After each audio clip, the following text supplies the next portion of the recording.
A Pyrrhic victory.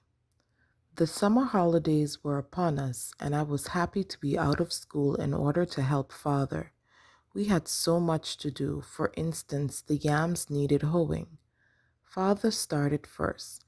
Then I joined him, and when we hired Mrs. Hilger to help, I went ahead and engaged Donna Ray.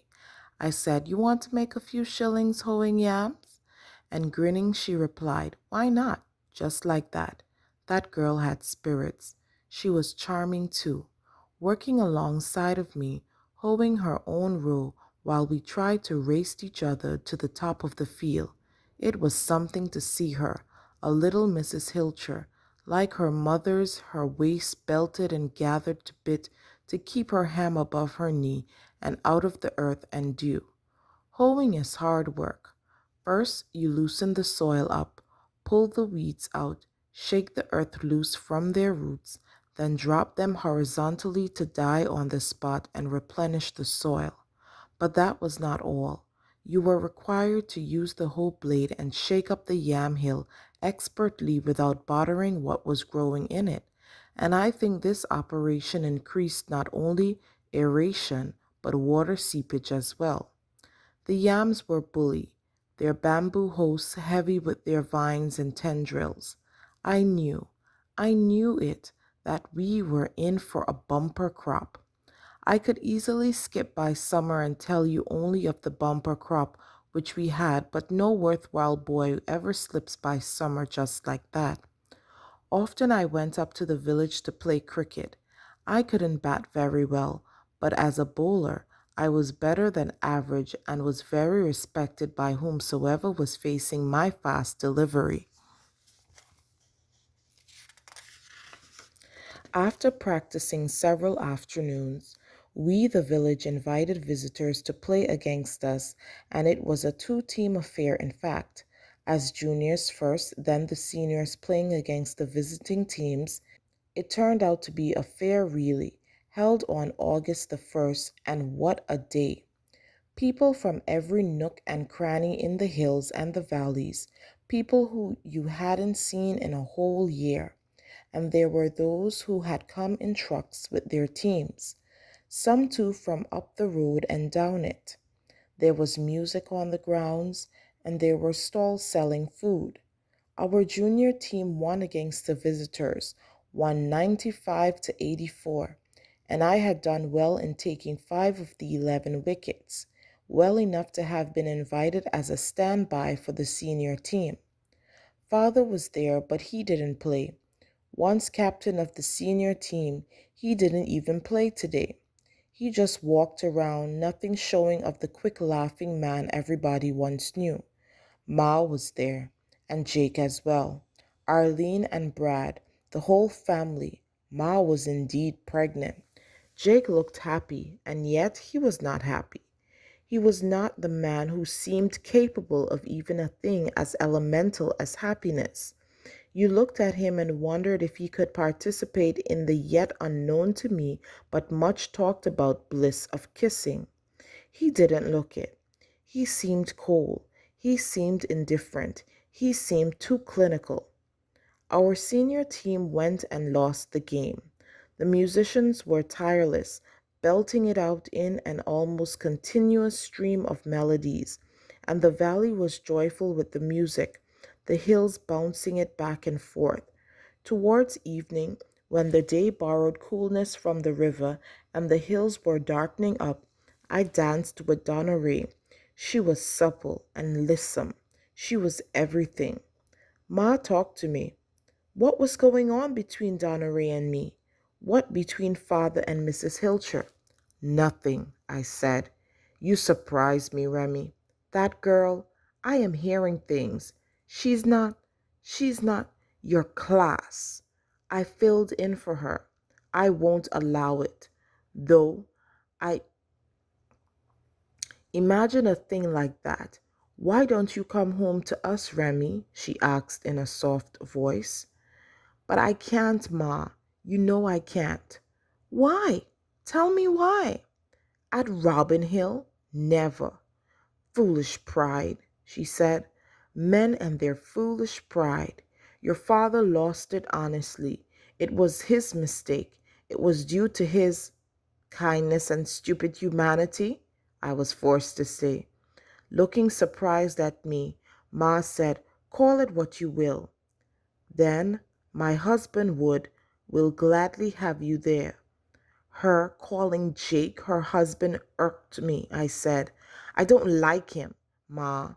I couldn't live in that house with him, in any house with him." "But you can't stay in that pig pen of a house by the river forever. I won't let that girl and her mother corrupt you either. And I thought I knew Merton. To think that I thought I knew him. When I married him, I had only deterred this." Turning almost savagely, she went away. And what did I say? Father and Mrs. Hilcher must have been sweethearts of a kind long ago before either married. Ma had referred to it. She had referred to Mrs. Hilcher in poor terms too, but this was something I didn't know about with people. What made them bad and good any better? You couldn't ask Ma to hoe a yam field. You wouldn't. Yet you asked Mrs. Hilcher, and if father should marry her and he still had hoeing to do, would she hoe? I think Mrs. Hilcher would. What then made people bad, good, and better? Money? Position? Or was it human values? God, it was complicated. It certainly was human values, not in our world, and not that alone.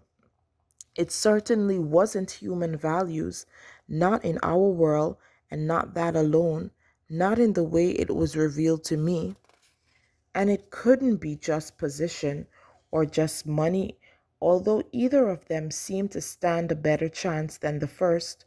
Maybe if you balanced one or the other, or both of them with human values, maybe. It was too much for a 16-year-old boy to figure out clearly, but it had to be something like that. And if so, father had the values, and by jingo, I'd help him to have the others back, the money and the position if he wanted the latter. And the summer rolled on. My goats had fresh batch of kids, 5 from 2 mothers, and it was a good time as any because we had no new crops that they could hurt. They could walk around and bleat and eat, and they wouldn't destroy anything. And Marble Fold, a lovely brown and white gangly legged animal, but beautiful, simply beautiful. My friends would always pick me up, and with them I went on bird shooting sorties into the hills, returning with several and various species. Sometimes Collie Rayner, my best friend, spent the whole day down at my place, and we whiled away the time by making ourselves stilts and walking around on them.